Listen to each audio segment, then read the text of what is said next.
അടുത്ത ചോദ്യം, y അക്ഷം പ്രതിസാന്ദ്രത അക്ഷമായി എടുത്താൽ 0.34 ബിന്ദുവിന്റെ പ്രതിബിംബമായി വരുന്ന ബിന്ദു ഏത്? ഓക്കെ, അപ്പോൾ നമ്മൾ XY ആക്സിസുകൾ വരയ്ക്കുകയാണെങ്കിൽ ഇത് Y ആക്സിസ്, ഇത് X ആക്സിസ്, ഇങ്ങനെയാണ് നമ്മൾ വരയ്ക്കാറ് അല്ലേ? ഇത് X ആക്സിസ്, ഇത് Y ആക്സിസ്. അപ്പോൾ ഈ പറയുന്ന പോയിന്റ്, നമുക്കൊരു പോയിന്റ് എടുത്ത് തന്നിട്ടുണ്ട്. പോയിന്റ് ഏതാണ്? 3,4. 3,4 എന്ന് പറഞ്ഞാൽ X ആക്സിസിൽ 3ഉം Y ആക്സിസിൽ 4ഉം. ഇതാണ് ആ പോയിന്റ്. പോയിന്റ് 3,4. അപ്പോൾ Y അക്ഷം പ്രതിസാന്ദ്രത അക്ഷമായി എടുത്താൽ 0.34 ബിന്ദുവിന്റെ പ്രതിബിംബമായി വരുന്ന ബിന്ദു ഏത്?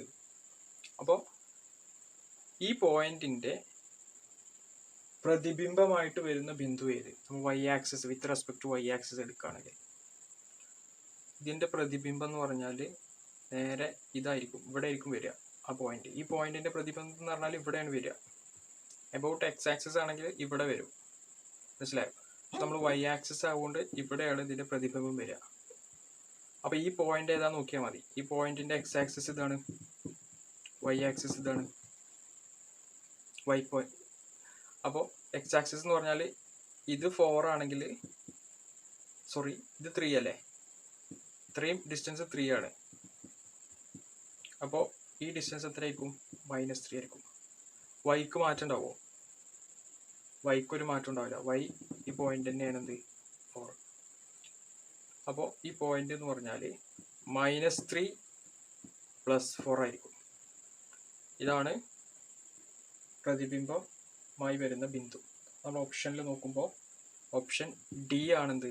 Correct answer. ഓക്കെ, അടുത്ത ചോദ്യം, ഒരു സമാന്തര ശ്രേണിയിലെ n പദങ്ങളുടെ തുക 3n² + 1 ആയാൽ പൊതുവ്യത്യാസം എത്ര? നമുക്കറിയാം, ഒരു സമാന്തര ശ്രേണി എന്ന് പറഞ്ഞാൽ A1, A2, A3, A4, A5 അങ്ങനെ പോകും. ഇതാണ് സമാന്തര ശ്രേണി അല്ലേ? ഇതിൽ n പദങ്ങളുടെ തുക എന്ന് പറഞ്ഞാൽ നമുക്കറിയാം Sn = എത്രയും തന്നിട്ടുണ്ട്? 3n² + 1. അതായത് ഇതെല്ലാം n പദങ്ങൾ കൂട്ടിയാൽ Sn ആണ്. അപ്പോൾ അതിന്റെ എക്സ്പ്രഷൻ തന്നിട്ടുണ്ട്. Sn = 3n² + 1 എന്ന് തന്നിട്ടുണ്ട്. അപ്പോൾ നമുക്ക് പൊതുവ്യത്യാസമാണ് കാണേണ്ടത്, ഇതിൽ ഓരോ പദങ്ങളും തമ്മിലുള്ള വ്യത്യാസം. ഓക്കെ, അപ്പോൾ അതിനു വേണ്ടിയിട്ട് Snന്റെ ഇക്വേഷൻ തന്നിട്ടുണ്ടല്ലോ, എക്സ്പ്രഷൻ തന്നിട്ടുണ്ടല്ലോ. S1 എന്ന് പറഞ്ഞാൽ എന്താണ്? ഫസ്റ്റ് ടേമിന്റെ സമ്മ്. ഫസ്റ്റ് ടേമിന്റെ സമ്മ് എന്ന് പറഞ്ഞാൽ A1 itself, A1 തന്നെ അല്ലേ?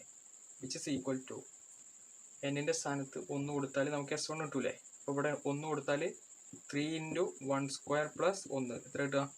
3 × 1 3, 3 + 1 4. അപ്പോൾ നമുക്ക് A1 എന്ത് കിട്ടി? 4 എന്ന് കിട്ടി. ഇനി S2 എന്ന് പറഞ്ഞാൽ എന്താ? ആദ്യത്തെ 2 ടേമുകളുടെ സമ്മ്, അതായത് A1 + A2 അല്ലേ? which is equal to ഇവിടെ n-ന്റെ സ്ഥാനത്ത് 2 കൊടുത്താൽ 3 × 2² + 1 എത്ര കിട്ടുക? 3 × 4 12, 12 + 1 13. അപ്പോൾ നമുക്ക് A1 + A2 എന്ന് പറഞ്ഞാൽ 13 കിട്ടി. സോ A2 എന്ന് പറഞ്ഞാൽ എന്താ? 13 - A1. A1 4, ദാറ്റ് ഈസ് 13 - 4 എത്ര കിട്ടുക? 9. അപ്പോൾ A2 എന്താണ്? 9. അപ്പോൾ A1 4ഉം A2 9ഉം കിട്ടി.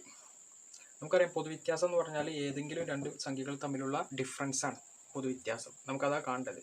അപ്പോൾ പൊതുവ്യത്യാസം D = A2 - A1. ഏറ്റവും അടുത്തുള്ള ഏതെങ്കിലും 2 സംഖ്യകൾ തമ്മിലുള്ള വ്യത്യാസമാണ്. അപ്പോൾ നമുക്കിവിടെ A2 എന്ന് പറഞ്ഞാൽ 9 കിട്ടിയത്. 9 - A1 എന്ന് പറഞ്ഞാൽ 4. 9ൽ നിന്ന് 4 പോയി കഴിഞ്ഞാൽ നമുക്ക് എത്ര കിട്ടും? 5 കിട്ടും. അപ്പോൾ പൊതുവ്യത്യാസം D എന്താണ്? 5 ആണ്. ഓക്കെ, അടുത്ത ചോദ്യം, അബു, സലീം എന്നിവർ അവർക്ക് ലഭിച്ച ലാഭത്തെ 5:3 അംശബന്ധത്തിൽ വീതിച്ചപ്പോൾ അബുവിന് 1500 രൂപ അധികം ലഭിച്ചു എങ്കിൽ അവർക്ക് ലഭിച്ച ലാഭം എത്ര? അപ്പോൾ നമുക്ക് അബു, സലീം രണ്ട് വ്യക്തികളാണ്. അപ്പോൾ അവർക്ക് കച്ചവടം ചെയ്തിട്ട് ലാഭം കിട്ടി. ആ ലാഭം അവർ എങ്ങനെയാണ് വീതിച്ചെടുത്ത്? 5:3 ഈ അംശബന്ധത്തിലാണ് അവർ ലാഭം വീതിച്ചത്. ഓക്കെ, അതായത് അബുവിന്റെ പങ്ക് 5x ആണെങ്കിൽ സലീമിന്റെ പങ്ക് 3x എന്നർത്ഥം. ഓക്കെ, അപ്പൊ അബുവിന് അധികം കിട്ടിയത് അങ്ങനെയാണ് പറഞ്ഞിട്ടുള്ളത്. അബുവിന് 1500 രൂപ അധികം ലഭിച്ചു. അബുവിന് എത്ര രൂപ അധികം ലഭിച്ചു? 1500 രൂപ അബുവിന് അധികം ലഭിച്ചു. ആരെക്കാൾ? സലീമിനേക്കാൾ. ഓക്കെ, എങ്കിൽ അവർക്ക് ലഭിച്ച ലാഭം എത്ര? അപ്പൊ അവർക്ക് ലഭിച്ച ലാഭം എത്രയാണ് നമുക്ക് കാണേണ്ടത്. ഇവർക്ക് ലഭിച്ച ലാഭം എന്ന് പറഞ്ഞാൽ 5x + 3x. അതായത് അബുവിന്റെ പങ്കും സലീമിന്റെ പങ്കും കൂട്ടിയാൽ നമുക്ക് അവർക്ക് കിട്ടിയ ലാഭം കിട്ടും. അതായത് 5x + 3x എത്ര? 8x ആണ് അവരുടെ ടോട്ടൽ ലാഭം. ഇനി നമുക്ക് എക്സ് എത്രയെന്ന് കാണണം. ഓക്കെ, എക്സ് കാണാൻ വേണ്ടിയിട്ടാണ് നമുക്ക് ഈ തന്നിട്ടുള്ളത്, ഈ 1500 തന്നിട്ടുള്ളത്. അതായത് അബുവിന് അധികം കിട്ടിയത് എത്ര? 1500 രൂപ. അപ്പോൾ അബുവിന് 5x ആയിരുന്നു. അബുവിന്റെ കിട്ടിയതിന് സലീമിന്റെ പങ്ക് കുറച്ച് കഴിഞ്ഞാൽ എത്ര കിട്ടും? 1500 കിട്ടും. അതാണല്ലോ അതിന്റെ അർത്ഥം. അവരുടെ ലാഭ വ്യത്യാസമാണല്ലോ 1500. അപ്പോൾ 5x 3x പോയാൽ 2x ആണ്. 2x ആണ് 1500. അപ്പോൾ എക്സ് എത്ര? എക്സ് എന്ന് പറഞ്ഞാൽ 750 രൂപ അല്ലേ? അപ്പോൾ എക്സിന്റെ വാല്യൂ കിട്ടി 750. ഓക്കെ, അപ്പോൾ അവരുടെ ടോട്ടൽ ലാഭം എന്ന് പറഞ്ഞാൽ 8x ആണ്. 8 × 750 എത്ര കിട്ടുക? 75 × 8 ചെയ്താൽ നമുക്ക് 40 ഇഷ്ടം 4 കിട്ടും. 8 × 64, 64 7 ആകുമ്പോൾ 56, 56 4 60. അപ്പോൾ 8 × 750 നമുക്ക് 600 എന്ന് കിട്ടും. അപ്പോൾ അവരുടെ ടോട്ടൽ ലാഭം എന്ന് പറയുന്നത് 600 അല്ല 6000. ഓക്കെ, 6000 കേട്ടോ. ടോട്ടൽ ലാഭം എന്ന് പറയുന്നത് എത്രയാണ്? 6000 രൂപയാണ്. ഓക്കെ, അപ്പോൾ നമ്മൾ ഓപ്ഷൻ നോക്കുമ്പോൾ ഓപ്ഷൻ സി ആണെന്ത് കറക്റ്റ് ആൻസർ. ഓക്കെ, അടുത്ത ചോദ്യം. 31 സ്ക്വയറിന്റെ വിലയെ ഒറ്റ എണ്ണൽ സംഖ്യകളുടെ തുകയായി എഴുതിയാൽ അവസാനത്തെ എണ്ണൽ സംഖ്യ ഏത്? എന്താണ് പറഞ്ഞിട്ടുള്ളത്? ഒറ്റ എണ്ണൽ സംഖ്യകളുടെ തുകയായി 31 സ്ക്വയറിനെ എഴുതിയാൽ. അപ്പോൾ ഒറ്റ എണ്ണൽ സംഖ്യകളുടെ തുക എന്ന് പറഞ്ഞാൽ നമുക്കറിയാം, ഒറ്റ സംഖ്യകളുടെ തുക 1 + 3 + 5 + 7 + എക്സെട്ര അങ്ങനെ പോകും. അങ്ങനെ ഏതുവരെ? n വരെ. ഇതിന്റെ തുക ആയി നമ്മൾ 31 സ്ക്വയറിനെ എഴുതിയാൽ അവസാനത്തെ എണ്ണൽ സംഖ്യ n അല്ല, an ആണ്. Okay, nth term. ഓക്കെ, അവസാനത്തെ എണ്ണൽ സംഖ്യ എത്ര എന്നാണ് നമുക്ക് അറിയേണ്ടത്. ഓക്കെ, അപ്പോൾ നമുക്ക് ഇത് ഒറ്റ സംഖ്യകളുടെ തുകയാണ്. അപ് ടു എത്ര ഒറ്റ സംഖ്യകളുടെ n നമ്പർ ഓഫ് ഒറ്റ സംഖ്യകളുടെ തുകയാണ് ഈ തന്നിരിക്കുന്നത്. നമുക്കറിയാം n ഒറ്റ സംഖ്യകളുടെ തുകയെ നമ്മൾ n സ്ക്വയർ എന്നാണ് എഴുതുക. Okay, Sn = 1 + 3 + 5 + 7 + etcetera up to an ആണെങ്കിൽ Sn-നെ നമ്മൾ n സ്ക്വയർ എന്നാണ് പറയുക. എന്തുകൊണ്ടാണ്? ഓഡ് നമ്പേഴ്സിന്റെ സമ്മാണ്. ഓഡ് നമ്പേഴ്സിന്റെ സമ്മിനെ നമ്മൾ n സ്ക്വയർ എന്നാണ് എഴുതുക. n square. ഓക്കെ, അപ്പോൾ നമുക്ക് ഇവിടെ n സ്ക്വയർ = എന്ത് എഴുതാം? 31 സ്ക്വയർ എന്ന് എഴുതാം. അപ്പോൾ n-ന്റെ വാല്യൂ എത്ര? 31. അപ്പോൾ ഈ ഓഡ് നമ്പറിന്റെ സമ്മിന്റെ സീരീസിൽ എത്ര നമ്പേഴ്സ് ഉണ്ട്? 31 നമ്പേഴ്സ് ഉണ്ട്. അപ്പോൾ ഈ an എന്ന് പറഞ്ഞാൽ എന്താണ്? A31 ആണ്. നമ്മളോട് A31 ആണ് അപ്പോൾ നമുക്ക് കാണേണ്ടത്. ഓക്കെ, അതായത് 31ാമത്തെ നമ്പർ എത്ര? അപ്പോൾ നമുക്കറിയാം ജനറൽ ടേം വെച്ചിട്ട് an = എന്താ? a + n - 1 × d ആണ് അല്ലേ? അപ്പോൾ A31 എന്ന് പറഞ്ഞാൽ ഫസ്റ്റ് ടേം എന്ന് പറഞ്ഞാൽ 1 ആണ്. 1 + n - 1 എന്ന് പറഞ്ഞാൽ 31 - 1 30 × d എന്ന് പറഞ്ഞാൽ ഓരോ നമ്പേഴ്സിൻ്റെയും ഡിഫറൻസ് എത്ര? 2 ആണ്. സോ 1 + 60 വരിക 61. അപ്പോൾ 31ാമത്തെ പദം എന്ന് പറയുന്നത് എത്രയാണ്? 61 ആണ്. ഓക്കെ, 61. അപ്പോൾ ഓപ്ഷൻ ബി ആണെന്ത് കറക്റ്റ് ആൻസർ. ഓക്കെ, അടുത്ത ചോദ്യം. ഒരു സംഖ്യയുടെ 2/3 ഭാഗം മറ്റൊരു സംഖ്യയുടെ 3/4 ഭാഗത്തിന് തുല്യമായാൽ സംഖ്യകൾ തമ്മിലുള്ള അംശബന്ധം എന്ത്? എന്താണ് പറഞ്ഞുള്ളത്? ഒരു സംഖ്യയുടെ 2/3 ഭാഗം. അപ്പോൾ ഒരു സംഖ്യ ഏതാണെന്നറിയില്ല. അപ്പോൾ ഞാനത് എക്സ് ആക്കി എടുത്തു. എക്സിൻ്റെ 3/2 ഭാഗം അല്ലേ? മറ്റൊരു സംഖ്യ ഏതാണെന്നറിയില്ല, അത് y ആയിട്ട് ഞാൻ എടുത്തു. മറ്റൊരു സംഖ്യയുടെ 3/4 ഭാഗത്തിന് തുല്യമായാൽ സംഖ്യകൾ തമ്മിലുള്ള അംശബന്ധം, അതായത് x/y ആണ് നമുക്ക് കാണേണ്ടത്. ഓക്കെ, അപ്പോൾ ഇതിനെ നമ്മളൊന്ന് മാറ്റി എഴുതിയാൽ 2x/3 = 3y/4 ആണ് അല്ലേ? ഈ 4 അങ്ങോട്ട് കൊണ്ടുപോവുക, 3 അങ്ങോട്ട് കൊണ്ടുപോയാൽ 8x = 9y എന്ന് പറയാം. ഓക്കെ, അപ്പോൾ നമുക്കിതിൽ x/y എന്താന്ന് നോക്കാം. x/y അങ്ങോട്ട് കൊണ്ടുപോയാൽ x/y = ഇവിടെ 9 ഉണ്ട്, 8 അങ്ങോട്ട് കൊണ്ടുപോയാൽ 9/8 കിട്ടും. സോ നമുക്ക് എന്ത് പറയാം? x/y എന്ന് പറഞ്ഞാൽ 9:8 ആണ്. 9:8. നമ്മൾ ഓപ്ഷനിൽ നോക്കുമ്പോൾ ഓപ്ഷൻ ഡി ആണെന്ത് കറക്റ്റ് ആൻസർ. ഓക്കെ, അടുത്ത ചോദ്യം. 10 സെന്റിമീറ്റർ ആരമുള്ള ഈയഗോളം ഉരുക്കി അതേ ആരമുള്ള ഒരു വൃത്തസ്തൂപികയുണ്ടാക്കിയാൽ സ്തൂപികയുടെ ഉന്നതി എന്ത്? അപ്പോൾ നമ്മളോട് പറഞ്ഞിട്ടുള്ളത്, നമുക്കൊരു ഈയത്തിൻ്റെ ഗോളുണ്ട്. ഓക്കെ, ഈയത്തിൻ്റെ ഗോളം, ഇതിൻ്റെ റേഡിയസ് തന്നിട്ടുണ്ട്. റേഡിയസ് ആരം 10 സെന്റിമീറ്റർ എന്ന് തന്നിട്ടുണ്ട്. ഓക്കെ, ഈ ഈയത്തിൻ്റെ ഗോളം ഉരുക്കിയിട്ട് നമ്മൾ എന്താക്കാണ്? അതേ ആരമുള്ള ഒരു വൃത്തസ്തൂപികയാക്കിയാൽ, വൃത്തസ്തൂപിക എന്ന് പറഞ്ഞാൽ ഇതാണ് വൃത്തസ്തൂപിക. ഓക്കെ, ഇതിൻ്റെ ആരം എന്താണ്? 10 സെന്റിമീറ്റർ ആണ്. നമുക്കിതിൻ്റെ ഉന്നതി h ആണ് കാണേണ്ടത്. h ആണ് നമുക്ക് കാണാൻ പറഞ്ഞിട്ടുള്ളത്. ഓക്കെ, അപ്പോൾ ഇവിടെ ഈ ഈയഗോളം ഉരുക്കിയിട്ടാണ് ഇത് മാറ്റിയത്. അപ്പോൾ ഇതിലൊന്നും ഉരുക്കിയിട്ട് ഇതിലേക്ക് മാറ്റാൻ വേണ്ടിയിട്ട് ഇതിലേക്ക് പുതുതായിട്ടൊന്ന് ചേർക്കുകയോ അല്ലെങ്കിൽ അതിൽ നിന്ന് ഒഴിവാക്കുകയോ ചെയ്തിട്ടില്ല. അപ്പോൾ ഇതിൻ്റെ വോളിയം എന്തായിരിക്കും? തുല്യമായിരിക്കും. ഓക്കെ, അപ്പോൾ നമുക്ക് ഒരു ഗോളത്തിൻ്റെ വോളിയം എന്ന് പറഞ്ഞാൽ നമുക്കറിയാം 4/3 πr³ ആണ്, equal to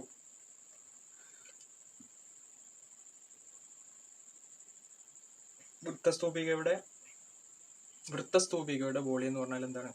1/3 πr² × h. Okay, അപ്പോൾ ഇതിൽ കോമൺ ആയിട്ടുള്ളതൊക്കെ ഒഴിവാക്കിയാൽ പൈയും കളയാം, 3 കളയാം. ഇവിടെ r² ഉണ്ട്, ഇവിടെ r³ ഉണ്ട്. അപ്പോൾ ഇവിടെ പിന്നെ 6 ഉണ്ടാവുള്ളൂ. That is 4r = h. നമുക്ക് h അല്ലേ വേണ്ടത് അല്ലേ?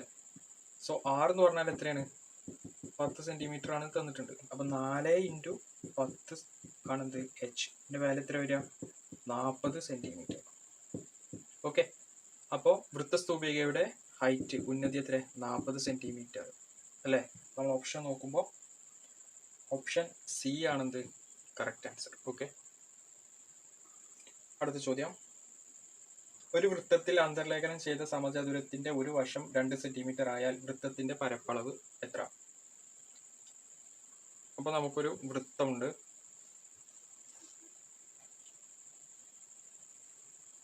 ഓക്കെ, ഇതിൽ അന്തർലേഖനം ചെയ്തിട്ടുള്ള സമചതുരം. ഇപ്പോൾ ഒരു സമചതുരം ഉണ്ട് ഇതിനകത്ത്. ഓക്കെ, ഇതിൻ്റെ വശങ്ങൾ എന്ന് പറഞ്ഞാൽ 2 സെന്റിമീറ്റർ. അങ്ങനെയാണെങ്കിൽ വൃത്തത്തിൻ്റെ പരപ്പളവാണ് നമുക്ക് വേണ്ടത്. വൃത്തത്തിൻ്റെ പരപ്പളവ് എന്ന് പറഞ്ഞാൽ നമുക്കറിയാം πr² ആണ്. r എന്ന് പറഞ്ഞാൽ റേഡിയസ് എന്ന് പറഞ്ഞാൽ സെൻട്രലിൽ നിന്ന് ഈ ഡിസ്റ്റൻസ് ആണ് r. ഓക്കെ, അപ്പോൾ നമ്മളത് കാണാൻ വേണ്ടിയിട്ട് ഇതിൻ്റെ ഡയമീറ്റർ വരയ്ക്കുക. ഇതാണല്ലോ ഡയമീറ്റർ അല്ലേ, അല്ലെങ്കിൽ വ്യാസം എന്നൊക്കെ പറയും, d. അപ്പോൾ വ്യാസം എത്രയെന്ന് കാണാം. ഡയമീറ്ററിൻ്റെ പകുതി ആയിരിക്കും എന്ത്? 6 അല്ലേ? ഇനി ഈ ഡിസ്റ്റൻസ് 2 സെന്റിമീറ്റർ ആണ്, ഇതും 2 സെന്റിമീറ്റർ ആണ്. ഇത് ഒരു ഹാഫ് സർക്കിൾ ആയതുകൊണ്ട് ഇത് 90 ഡിഗ്രി ആയിരിക്കും. അപ്പോൾ ഇതൊരു മട്ടത്രികോണാക്കി എടുത്താൽ, ഇതിങ്ങനെ ഒരു മട്ടത്രികോണാക്കി എടുത്താൽ ഡി നമുക്ക് പൈതഗോറസ് സിദ്ധാന്തം അനുസരിച്ച് ഡി സ്ക്വയർ ഈക്വൽ ടു എന്ത് ചെയ്താം, ഡി സ്ക്വയർ ഈക്വൽ ടു എന്ത് ചെയ്താം, 2 സ്ക്വയർ പ്ലസ് 2 സ്ക്വയർ, പാദം പ്ലസ് ലംബം അല്ലേ. So D square equal to 4 plus 4 എത്ര വരിക, 8 വരും. അപ്പോൾ ഡി എന്ന് പറഞ്ഞാൽ √8 വരും. √8 എന്ന് പറഞ്ഞാൽ 8നെ എനിക്ക് 2 × 4 എന്ന് എഴുതാം. അപ്പോൾ ഈ 4 പുറത്തെടുത്താൽ 2 ആവും, 2√2 എന്ന് വരും. അപ്പോൾ ഡി എന്ന് പറഞ്ഞാൽ എന്താണ്, 2√2. ഇനി നമുക്ക് ഏരിയയാണ് കാണേണ്ടത്. Area of circle pi r square ആണ് അല്ലേ. r ഡി എന്ന് പറഞ്ഞാൽ 2√2 ആണ്. r എന്ന് പറഞ്ഞാൽ ഡിന്റെ പകുതി, അതായത് √2. ഇതിനെ 2 കൊണ്ട് ഹരിച്ചാൽ പിന്നെ √2 ഉണ്ടാവുള്ളൂ. അപ്പോൾ ആറിൻ്റെ സ്ഥാനത്ത് നമ്മൾ √2 കൊടുത്താൽ മതി. So area equal to pi r square into that is equal to pi into √2ൻ്റെ സ്ക്വയർ. സോ പൈ ഇൻറ്റു √2ൻ്റെ സ്ക്വയർ 2, എത്ര വരിക, 2π എന്ന് പറയുക എന്ത്, ഏരിയ. ഏരിയ ഈക്വൽ ടു നമുക്ക് എന്ത് കിട്ടും, 2π എന്ന് കിട്ടും. ഓക്കെ, അപ്പോൾ നമ്മൾ ഓപ്ഷൻ എ ആണെന്ത് കറക്റ്റ് ആൻസർ. ഓക്കെ, അടുത്ത ചോദ്യം, √2 all raised to n equal to 1024 ആയാൽ n equal to what? That is √2 all raised to n equal to 1024 ആയാൽ എന്നിൻ്റെ വില എത്ര ആണ് നമുക്ക് കാണേണ്ടത്. അപ്പം നമ്മൾ ചെയ്യേണ്ടത്, ഇവിടെ 1024നെ √2ൻ്റെ അല്ലെങ്കിൽ 2ൻ്റെ ഫാക്ടേഴ്സ് ആക്കിയിട്ട് എഴുതാൻ പറ്റുമെന്ന് നോക്കാം. 2ൻ്റെ ഫാക്ടേഴ്സ് ആക്കി എഴുതാൻ കഴിഞ്ഞാൽ നമുക്ക് ഇതിനെ √2ൻ്റെ ടേമിലേക്ക് മാറ്റാം. അപ്പം അതിനായി ഞാൻ 1024നെ 2 കൊണ്ട് ഫാക്ടേഴ്സ് ചെയ്യാണ്. 2 ചെയ്താൽ ഇവിടെ 5, 12, വീണ്ടും 2 കൊണ്ട് ചെയ്താൽ 25, 6, വീണ്ടും 2 കൊണ്ട് ചെയ്താൽ 12. 25ൻ്റെ പകുതി എന്ന് പറയുന്നത് 12, പിന്നെ ഇഷ്ടമൊന്നുണ്ടാവും 8, വീണ്ടും 2 കൊണ്ട് ചെയ്താൽ ഇവിടെ 6, 4, വീണ്ടും 2 കൊണ്ട് ചെയ്താൽ ഇവിടെ 3, 2, വീണ്ടും 2 കൊണ്ട് ചെയ്താൽ ഇവിടെ 16, വീണ്ടും 2 കൊണ്ട് ചെയ്താൽ പിന്നെ ഇവിടെ 8, 4, 2.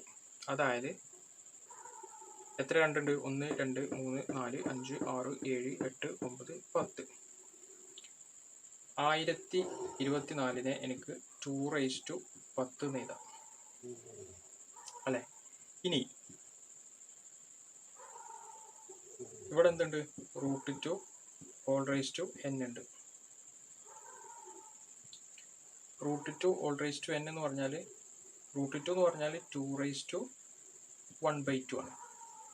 all raised to n equal to 210. അപ്പോൾ നമ്മളെ എക്സ്പോണൻഷ്യൽ റൂൾ വെച്ചിട്ട് നമുക്കറിയാം a raised to b all raised to c എന്ന് പറഞ്ഞാൽ a raised to b into c ആണ്. അപ്പോൾ അത് വെച്ചിട്ട് ഇതിനെ 2n/2 ഈക്വൽ ടു 210 എന്ന് എഴുതാം.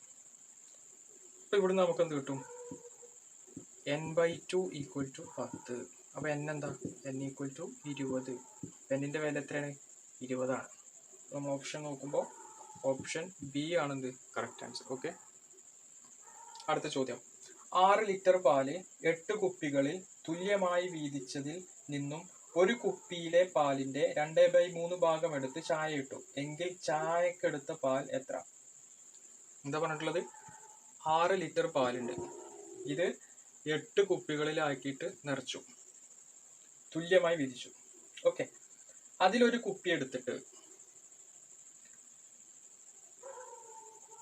അതിലെ 2/3 ഭാഗം എടുത്ത് ചായ ഇട്ടു എങ്കിൽ ചായക്കെടുത്ത പാൽ എത്ര ലിറ്റർ ആണ്?